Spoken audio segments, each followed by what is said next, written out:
காலை வெயில் உடம்புக்கு நல்லதுன்ற மாதிரி காலையில் ஏழ்ச்சோடனே இவங்கெல்லாம் பார்க்குறதும் நல்லது தாங்க. நீங்களும் பாருங்கள். இவர் மேலே எனக்கு ஒரு கோவம் இருக்குங்க. என்னன்னு கேட்டிங்கன்னா, நான் இப்போ தான் வீடியோ எடுத்து ஸ்டார்ட் பண்ணியிருக்கேன். இதுக்கு முன்னாடிலாம் டெய்லியும் 10 பூ பூக்கும். இன்றைக்கி பாருங்கள், டெய்லியும் நான் ஒன்று தான் பூப்பேன், நீ ஒன்று தான் காட்டணுன்ற மாதிரி ஒன்று தாங்க இருக்குது, வேறு எதுவுமே இல்லை. அடுத்து பாருங்கள், பச்சை பயிறு இன்னும் கொஞ்சம் நல்லா வளர்ந்துட்டாங்க. மூக்கடலையும் நல்லா வெளியே வந்துட்டாங்க. இந்த பூ லைட்டாக பூத்துருக்கு பாருங்கள். இதுதான் நான் சொன்ன கலர். அவ்வளோ அழகாக இருக்குது பாருங்கள் இந்த கலர். இது ஒரு எல்லோ கலர் தெரியுதுங்களா? எவ்வளோ மட்டும் வச்சுருக்கு பாருங்கள். இது பாருங்கள், இது சங்குப்பூ செடி. அங்கங்கே பூ இருக்குது பாருங்கள், பார்க்கவே அழகாக இருக்குங்களா? என்கிட்ட இருக்கிற செம்பருத்தி கலர்லாம் பார்க்குறீங்களா?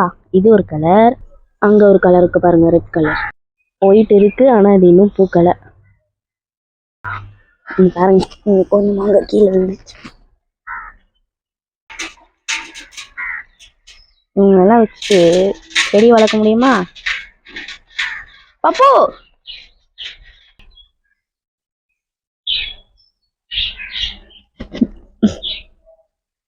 நம்ம பூவை பார்ப்போம். பாருங்க, பன்னீர் பூ எவ்வளோ பூ கற்றுக்கலாம். நீங்கள் பாருங்க, நேற்று பார்த்து பூ இன்னைக்கு இல்லை, காய்தான் இருக்கு. இதுதான் அடுக்கு அரளி. எப்படி இருக்கு பாருங்க. Happy gardening.